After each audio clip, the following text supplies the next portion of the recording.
Welcome to online class. আজকে class 9 এর ইতিহাসের তৃতীয় অধ্যায়ের জুলাই এবং ফেব্রুয়ারি বিপ্লব নিয়ে আলোচনা করা হবে।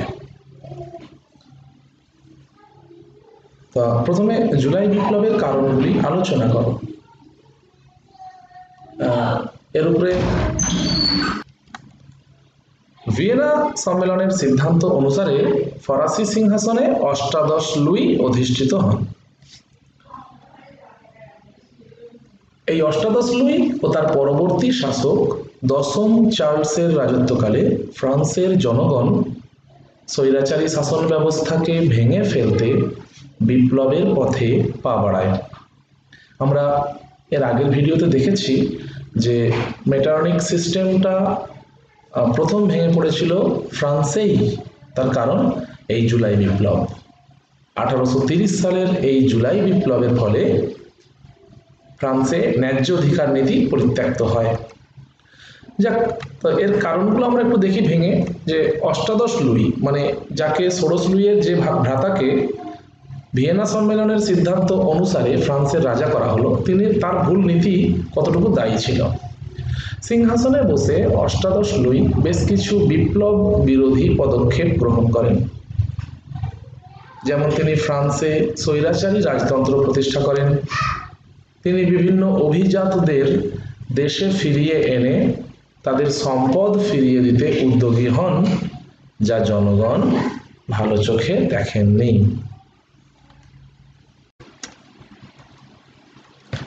বিভিন্ন রাজনৈতিক দল এই সময় ফ্রান্সে একাধিক রাজনৈতিক দলের আবির্ভাব ঘটে।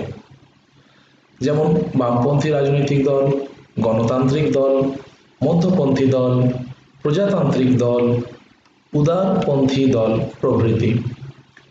অষ্টাদশ লুইকে কোনো দলই পছন্দ করত না। শ্বেত সন্ত্রাস। ফরাসি যাজক ও অভিজাতরা ফ্রান্সে তাদের ক্ষমতা ও প্রতিপত্তি ফিরে পেতে ডিউক অব আর্টয়েসের নেতৃত্বে একটা উগ্র রাজতান্ত্রিক দল গড়ে তোলে। এই রাজতন্ত্রীরা নির্বাচনে জিতে আইনসভায় সংখ্যাগরিষ্ঠতা লাভ করে।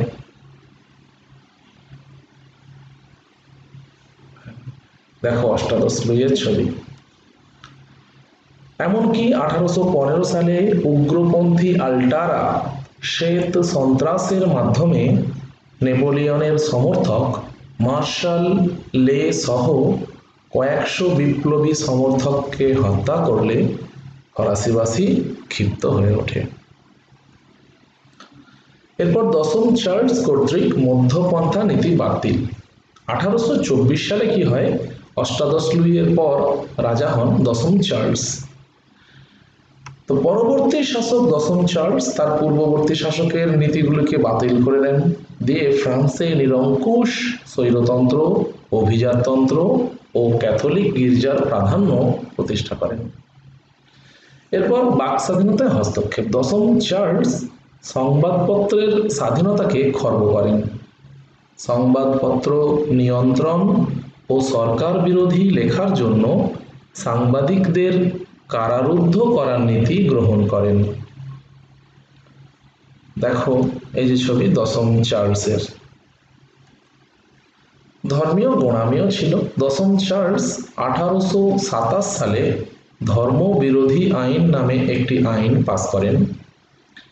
এই আইন দ্বারা শিক্ষা প্রতিষ্ঠানের উপর গির্জার নজরদারি স্থাপিত হয়।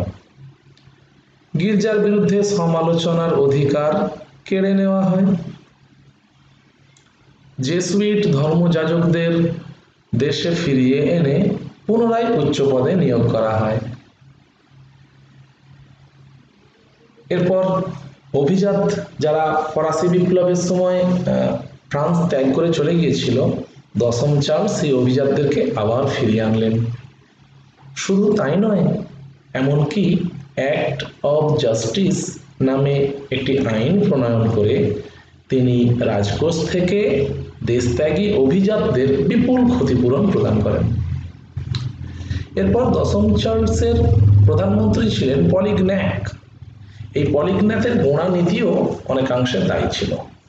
দশম চার্লসের প্রধানমন্ত্রী পলিগন্যাক ছিলেন একজন গোঁড়া ও প্রতিক্রিয়াশীল ব্যক্তি। তিনি ঘোষণা করেছিলেন যাজকদের হাতে সম্পত্তি ফিরিয়ে দেওয়া হবে এবং ফরাসি বিপ্লব প্রসূত আদর্শগুলিকে সম্পূর্ণভাবে বর্জন করা হবে।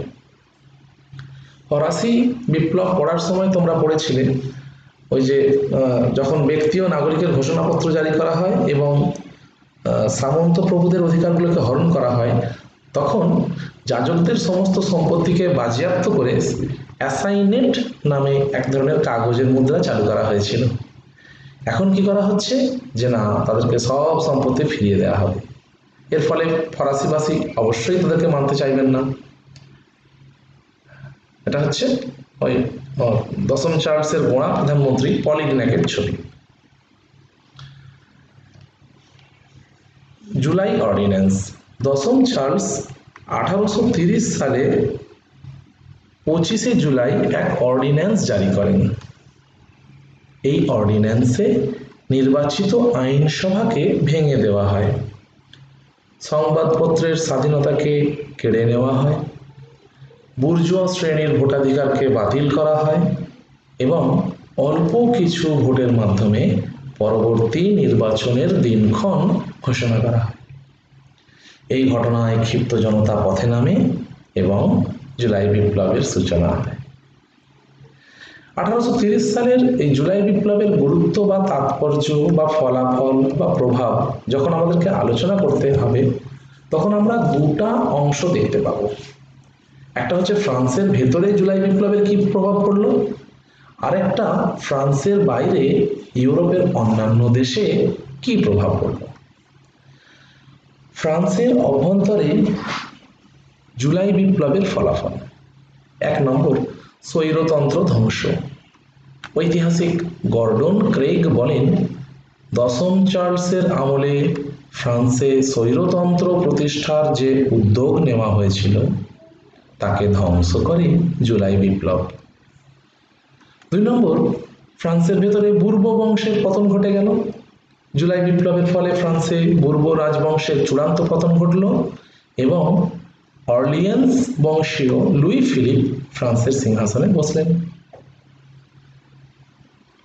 দেখো এই যে লুই ফিলিপের ছবি, ইনি কিন্তু বুর্ব বংশের শাসক নন, ইনি অর্লিয়েন্স বংশীয়।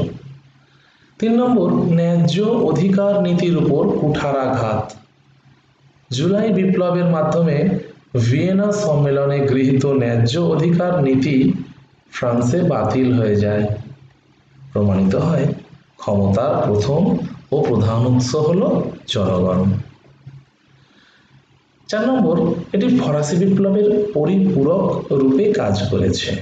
জুলাই বিপ্লব অভিজাততন্ত্র, যাজকতন্ত্রকে পুনঃ প্রতিষ্ঠিত করতে না দিয়ে ফরাসি বিপ্লবের পরিপূরক রূপে কাজ করেছিল।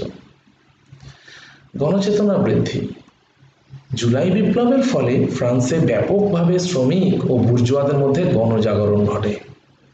এই সময়ের একজন বিশিষ্ট লেখক ভিক্টর হুগো ও অন্যান্য সেই সময় যারা লেখক ছিলেন, তারা এই নিপীড়িত ও বঞ্চিত মানুষদের দুর্দশার কাহিনী তাদের গ্রন্থে তুলে ধরেন। এই দেখো বিশিষ্ট ফরাসি চিন্তাবিদ ভিক্টর হুগো। এরপর শিল্প বিপ্লবের সূচনা হয়। জুলাই বিপ্লবের মাধ্যমে অভিজাততন্ত্রকে ধ্বংস করে বুর্জোয়ারা রাজনৈতিক ও অর্থনৈতিক ক্ষমতার কেন্দ্রে এলে ফ্রান্সে শিল্প বিপ্লবের সূচনা ঘটে। পরেরটা ভোটাধিকার সম্প্রসারণ। জুলাই বিপ্লবের মধ্যে দিয়ে ফ্রান্সে ভোটাধিকার সম্প্রসারিত হয়। ঘোষিত হয় যে বাৎসরিক নির্ধারিত কর প্রদানকারী বয়স্ক নাগরিকরা সকলেই ভোট দিতে পারবেন। রাজার ক্ষমতা সংকোচন। জুলাই বিপ্লবের ফলে রাজার অর্ডিন্যান্স জারির ক্ষমতা কেড়ে নেওয়া হয়। উচ্চকক্ষের বিশেষ ক্ষমতা বাতিল করা হয়। ঐশী রাজতন্ত্র অর্থাৎ রাজা হলেন ঈশ্বরের প্রেরিত, এই যে ধারণা, একে সম্পূর্ণ অস্বীকার করা হয় এবং বুর্বন রাজাদের যে শ্বেত পতাকা ছিল তার পরিবর্তে ফরাসি বিপ্লবের ত্রিবর্ণ রঞ্জিত পতাকাকে জাতীয় পতাকার মর্যাদা দেওয়া হয়। দেখো এই যে শ্বেত পতাকা, এটা হচ্ছে বুরবন রাজাদের শ্বেত পতাকা, আর এটা হচ্ছে ফরাসি বিপ্লবের ত্রিবর্ণ রঞ্জিত পতাকা। ফ্রান্সের বাইরে জুলাই বিপ্লবের ফলাফল, এটা আমরা ফ্রান্সের অভ্যন্তরে পড়লাম। ফ্রান্সের বাইরে কি হলো? বেলজিয়াম প্রথম। জুলাই বিপ্লবের সুযোগে বেলজিয়াম হল্যান্ডের অধীনতা থেকে মুক্তি লাভ করে এবং স্বাধীন হয়ে যায়। স্বাধীন বেলজিয়ামের প্রথম রাজা হন প্রথম লিওপোল্ড। 2 নম্বর, ইতালিতে ইতালির পারমা, মডেনা, তাস্কেনি ও রোমানায় ব্যাপক গণ আন্দোলন শুরু হয়। এখানে ভিয়েনা সম্মেলনের গৃহীত নীতিসমূহ ভেঙে পড়ার উপক্রম হয়। 3 নম্বর, পোল্যান্ড। রাশিয়ার অধীনতা থেকে স্বাধীনতা লাভের জন্য পোল্যান্ডে তীব্র গণ আন্দোলন শুরু হয়। অবশ্য জার প্রথম নিকোলাস তীব্র দমন নীতির মাধ্যমে পোল্যান্ডের স্বাধীনতা আন্দোলনকে স্তব্ধ করে দেন। 4 নম্বর, জার্মানি। জুলাই বিপ্লবের ব্যাপক প্রভাব পড়ে জার্মানির বিভিন্ন রাজ্যে।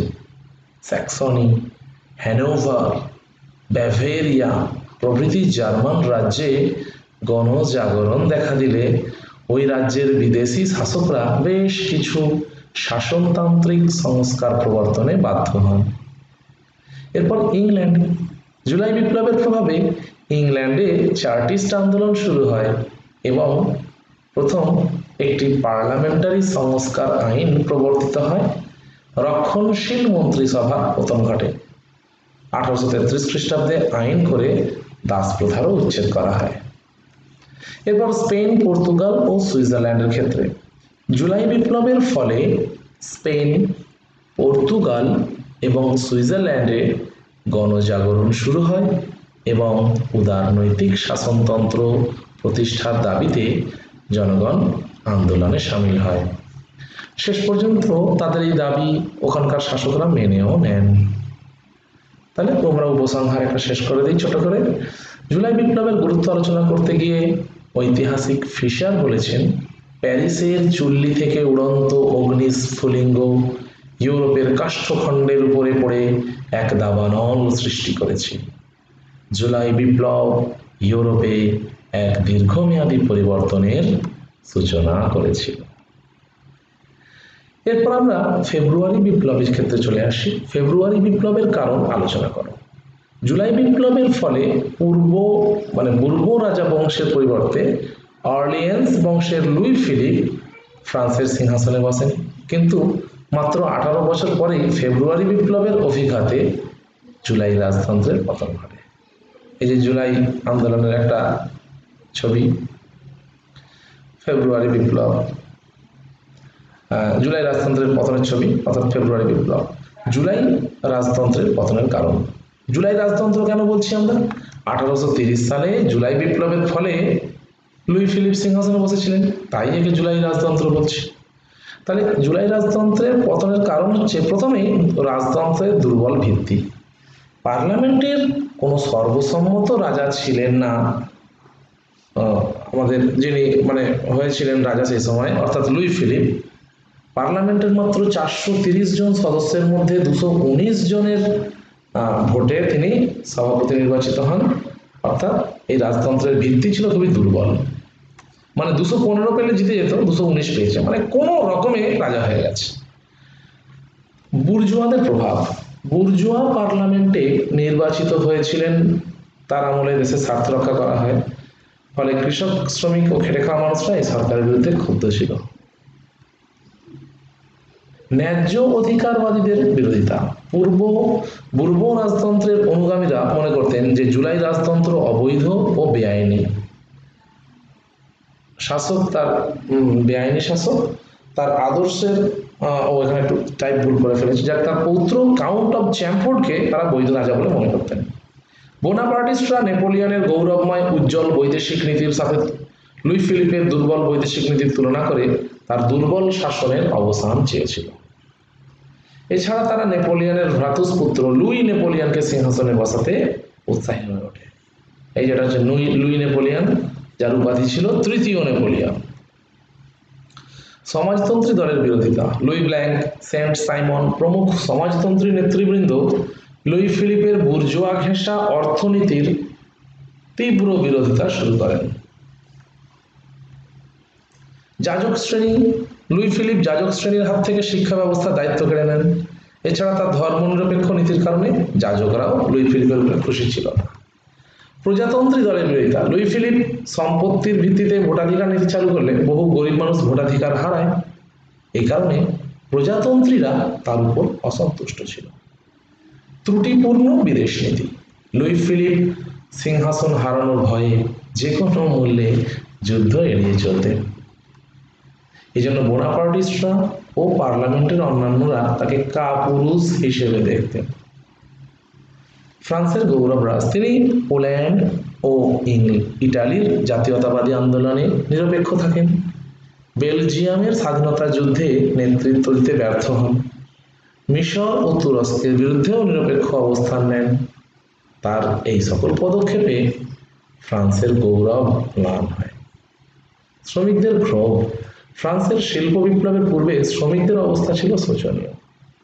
তাদের কম মজুরিতে বেশি খাটানো হতো। তাদের ন্যায্য দাবির ব্যাপারে লুই ফিলিপের কোনো সহানুভূতি না থাকায় শ্রমিকরা জুলাই রাজতন্ত্রের বিরোধিতা করে। আর্থিক দুরবস্থা। 1840-এর দশকে বিভিন্ন কারণে দ্রব্যমূল্য বৃদ্ধি পায় এবং খাদ্যাভাব ও বেকারত্ব বহুগুণ বেড়ে যায়। এর ফলে ফরাসি নাগরিকদের জীবন দুর্বিষহ হয়ে ওঠে। এবার ভোটাধিকার সংস্কারের দাবি। লুই ফিলিপের কাছে থিয়ার্সের নেতৃত্বে উদারপন্থী দল ভোটাধিকার সংস্কার ও সম্প্রসারণের দাবি জানায়, কিন্তু লুই ফিলিপ তা মানতে অস্বীকার করেন। এমনকি তার মন্ত্রী গিজোকে দিয়ে কঠোর প্রতিক্রিয়াশীল আইন জারি করেন। জনতার উপর গুলিবর্ষণ। হতাশ থিয়ার্স, লা মার্টিন প্রমুখ প্রজাতন্ত্রী নেতৃবৃন্দ 1848 সালের 22শে ফেব্রুয়ারি একটি জনসভার আয়োজন করে। কিন্তু গিজোর প্রশাসন, অর্থাৎ যিনি প্রধানমন্ত্রী তখন, সেই জনসভাকে বাতিল করে দেয়। এমত অবস্থায় আন্দোলনকারীরা গিজোর বাসভবন ঘেরাও করলে গিজোর রক্ষীদের গুলিতে 23 জন নিহত ও 30 জন আহত হয়। এর ফলে ক্ষিপ্ত জনতা সশস্ত্র বিদ্রোহের পথে সামিল হয় এবং লুই ফিলিপ ইংল্যান্ডে পালিয়ে যেতে বাধ্য হয়। এরপর আমাদের ফেব্রুয়ারি বিপ্লবের ফলাফল আলোচনা করা হবে। 1848 খ্রিস্টাব্দে সংঘটিত ফেব্রুয়ারি বিপ্লব আধুনিক ইউরোপের ইতিহাসের এক উল্লেখযোগ্য অধ্যায়। মেটার্নিকতন্ত্রের ধ্বংসের মধ্যে দিয়ে ফ্রান্স ও ইউরোপের রাজনীতিতে ফেব্রুয়ারি বিপ্লব সুদূর প্রসারী প্রভাব ফেলেছিল। এই যে মেটার্নিকের ছবি, এই মেটার্নিক সিস্টেম ভেঙে পড়েছিল কার? ফেব্রুয়ারি বিপ্লবের ফলে। ফ্রান্সের অভ্যন্তরে ফেব্রুয়ারি বিপ্লবের ফলাফল রাজতন্ত্রের অবসান ঘটল, অর্থাৎ লুই অর্লিয়েন্স বংশীয় লুই ফিলিপ নিজ পৌত্র কাউন্ট অফ প্যারিসের অনুকূলে সিংহাসন ত্যাগ করে ইংল্যান্ডে আশ্রয় নিলে ফ্রান্সের রাজতন্ত্রের অবসান ঘটে, প্রজাতন্ত্র প্রতিষ্ঠিত হয়। লুই ফিলিপের সিংহাসন ত্যাগের পর প্রজাতান্ত্রিক নেতা লা মার্টিনের নেতৃত্বে ফ্রান্সে এক অস্থায়ী প্রজাতান্ত্রিক সরকার প্রতিষ্ঠিত হয়, যা দ্বিতীয় ফরাসি প্রজাতন্ত্র নামে পরিচিত। তৃতীয়ত হচ্ছে পরিপূরক বিপ্লব। 1848 খ্রিস্টাব্দের ফেব্রুয়ারি বিপ্লব ছিল জুলাই বিপ্লব ও ফরাসি বিপ্লবের পরিপূরক, কারণ ফরাসি বিপ্লব স্বৈরাচারী রাজতন্ত্রের উচ্ছেদ করেছিল, জুলাই বিপ্লব ফ্রান্সের প্রথম ও দ্বিতীয় শ্রেণীর নাগরিকদের অধিকারকে খর্ব করেছিল, আর ফেব্রুয়ারি বিপ্লব সকল জনসাধারণের সামাজিক ও রাজনৈতিক অধিকারকে প্রতিষ্ঠা করেছিল। সার্বজনীন ভোটাধিকার। এই যে একটা লামার্টিনের ছবি। ফেব্রুয়ারি বিপ্লবের পূর্বে মাত্র 3 লক্ষ মানুষ ভোটাধিকার পেয়েছিল, কিন্তু ফেব্রুয়ারি বিপ্লবের ফলে ফ্রান্সে সার্বজনীন ভোটাধিকার স্বীকৃতি পায়। তারপর শাসনতান্ত্রিক পরিবর্তনও করা হয়েছিল। ফরাসি জাতীয় সভার 10 জন প্রতিনিধিকে নিয়ে একটি কার্যনির্বাহী সমিতি গঠিত হয়। প্রাপ্তবয়স্কের ভোটাধিকারের ভিত্তিতে 750 জন প্রতিনিধিকে নিয়ে এক কক্ষ বিশিষ্ট আইনসভা গঠিত হয় এবং 4 বছরের মেয়াদে প্রেসিডেন্ট নির্বাচনের ব্যবস্থা গৃহীত হয়। দাসপ্রথা উচ্ছেদ। ফেব্রুয়ারি বিপ্লবের ফলে প্রতিষ্ঠিত হওয়া দ্বিতীয় ফরাসি প্রজাতান্ত্রিক সরকার দাস প্রথার উচ্ছেদ ঘটায়। এর ফলে প্রায় 5 লক্ষ দাস স্বাধীনভাবে জীবনযাপন করার অধিকার ফিরে পায়। নিম্নবিত্তদের ক্ষমতা লাভ। ফেব্রুয়ারি বিপ্লবের পর ফ্রান্সে নিম্নবিত্ত শ্রেণীর অবস্থার উন্নতি ঘটে। ভোটাধিকার লাভ করার পাশাপাশি এদের আর্থসামাজিক জীবনযাত্রার মানেরও উন্নয়ন ঘটেছিল। শ্রমিক কল্যাণ। প্রজাতান্ত্রিকরা শ্রমিক শ্রেণীর জন্য বেশ কিছু পদক্ষেপ গ্রহণ করে। লুই ব্ল্যাঙ্কের লাক্সেমবার্গ রাজপ্রাসাদে এক স্থায়ী শ্রম কমিশন গঠন করা হয়। ফ্রান্সের প্রত্যেক নাগরিকের কাজ পাওয়ার অধিকার স্বীকৃতি পায় এবং বেকার সমস্যার সমাধানের লক্ষ্যে ফ্রান্সে জাতীয় কর্মশালা প্রতিষ্ঠা করা হয়। ইউরোপের অন্যত্র ফেব্রুয়ারি বিপ্লবের যথেষ্ট প্রভাব পড়েছিল। জার্মানিতে যেমন ফেব্রুয়ারি বিপ্লবের প্রভাবে প্রাশিয়া, হ্যানোভার, স্যাক্সনি, ব্যাভেরিয়া প্রভৃতিতে উদারনৈতিক গণ আন্দোলন গড়ে ওঠে। এর ফলে জার্মানির রাজ্যগুলির নির্বাচিত প্রতিনিধিদের নিয়ে 1848 খ্রিস্টাব্দে ফ্রাঙ্কফুর্ট পার্লামেন্ট গঠিত হয়। 2 নম্বর, ইতালিতে এই বিপ্লবের প্রভাবে ইটালির Parma, Modena, Tuscany, Sicily, Venice, Naples প্রভৃতি রাজ্যে বিদ্রোহ ছড়িয়ে পড়ে। স্যার চার্লস অ্যালবার্ট একটি উদারনৈতিক শাসনতন্ত্র প্রবর্তন করেন। লম্বার্ডি, ভেনেশিয়া এবং মিলানের অধিবাসীরা অস্ট্রীয় বাহিনীকে বিতাড়িত করে। ম্যাথসিনির নেতৃত্বে রোমে প্রজাতন্ত্র প্রতিষ্ঠিত হয়। অবশ্য এই জয় স্থায়ী হয়নি। অস্ট্রিয়ায় এই ফেব্রুয়ারি বিপ্লবের ভয়ঙ্কর প্রভাব পড়েছিল। বিদ্রোহী জনতা রাজধানী ভিয়েনায় মেটার্নিকের বাসভবনকে আক্রমণ করলে মেটার্নিক পালিয়ে ইংল্যান্ডে আশ্রয় নেন। অস্ট্রিয়ায় উদারনৈতিক সংবিধান চালু হয়। হাঙ্গেরিতে অস্ট্রীয় সাম্রাজ্যভুক্ত হাঙ্গেরিতে জাতীয়তাবাদী আন্দোলন শুরু হয়। উত্তর হাঙ্গেরির মডিয়ার গোষ্ঠীর অধিবাসীরা লুই কসুথের নেতৃত্বে স্বাধীনতা ঘোষণা করে। দক্ষিণ হাঙ্গেরিতেও ক্রোট ও সার্ব জাতি জোসেফ জেলাকিকের নেতৃত্বে স্বাধীনতা ঘোষণা করে। বোহেমিয়ায় অস্ট্রিয়ার অন্তর্গত বোহেমিয়ায় সংখ্যাগুরু চেক জাতি জার্মানদের সমান নাগরিক অধিকার, প্রতিনিধি সভায় সমান প্রতিনিধিত্ব, চেক ভাষা ও সংস্কৃতির দাবিতে আন্দোলন করে সফল হয়। উপসংহার। ফেব্রুয়ারি বিপ্লবের সাফল্যের স্থায়িত্ব খুব বেশি দিন ছিল না। তবে এই বিপ্লব প্রতিষ্ঠিত প্রজাতান্ত্রিক সরকার, সার্বজনীন ভোটাধিকার, শিক্ষার বিস্তার, শ্রমিকদের স্বার্থ রক্ষা, বেকারত্ব দূরীকরণ প্রভৃতি ক্ষেত্রে যে ইতিবাচক উদ্যোগ গ্রহণ করেছিল তার গুরুত্ব অপরিসীম। তাই কার্ল মার্কস ফেব্রুয়ারি বিপ্লবকে সুন্দর বিপ্লব বলে অভিহিত করেছেন।